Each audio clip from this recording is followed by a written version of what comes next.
Yeah, so this weekend, sort of like clockwork, it seems, going Hmm. a long weekend, there's some challenges. So, what we have are two of the busiest routes within the BC ferry system, having vessels, both the Spirit of Vancouver Island and the Queen of Surrey, that are currently unavailable.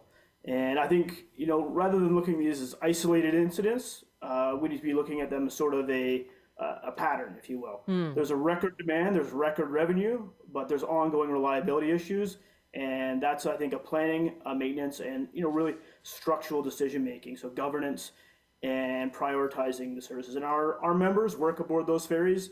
They do the maintenance. We have also our members work at the maintenance facilities.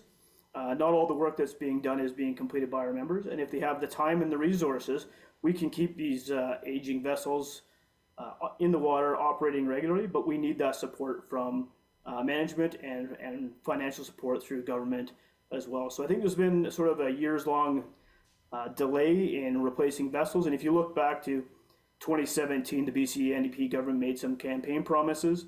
In 2018, there was a Coastal Ferry Act review, and that included replacing some of these large vessels starting in 2023 and 2024.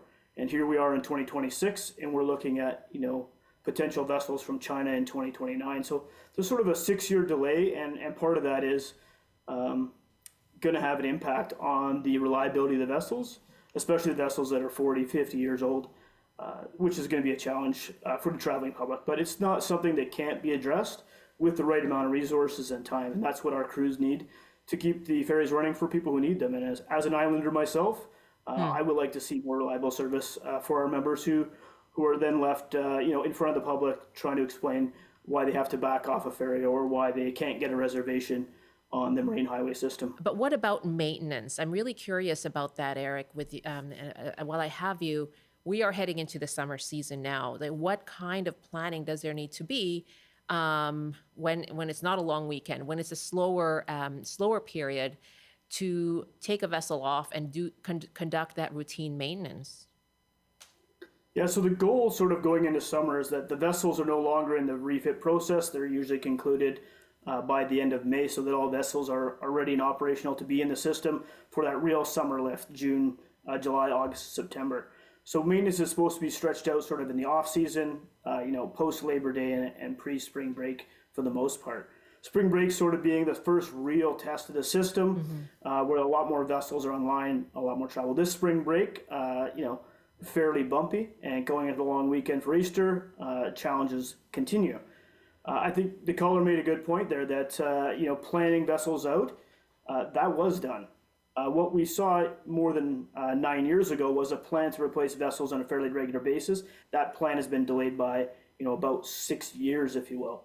That 6 year delay is going to create challenges with maintenance and repairs of vessels, and that will probably or ought to extend some of those refit periods or how it's done. I think another one of the challenges we look around the coast is space to do that maintenance. So there's not a lot of locations where you can take a large ferry to do maintenance out of the water, and there's not a lot of locations where you can take a ferry of the large vessel size to do the maintenance in the water, which creates some challenges. And that goes back to the question about why are the vessels being built in China. Well, part of the reason that the government says and BC Ferries says is, the capacity here on the West Coast isn't what it once was. Well, that may be true to a degree. Part of the reason it isn't what it once was is because there hasn't been an investment in ferry fleets. Up until BC Ferries became a private company around 23 years ago, all of the BC Ferries were built in British Columbia. That meant shipyards in BC had space, had capacity, had skill sets, and had supply chains. They were able to source all the parts. That capacity has been reduced. Not to say that it's gone away, and certainly through the Build Them Here coalition, which is a group of unions and soon-to-be employers working to motivate for more Canadian content and more Canadian capacity for shipbuilding. We need to look at that because having that domestic capacity means that you can have ships built on a regular basis. You can have them built here. You're not subject to sort of the trade and supply changes that occur with international shipping or international quality concerns. And that's something that British Columbia did really well for decades, building ferries. And those ferries, to be frank, are among the largest workhorses in BC Ferries fleet. The Queen or the C class, they've been in the water 40, 50, 60 years. and they're still running. And that's a testament to the quality of the work being done.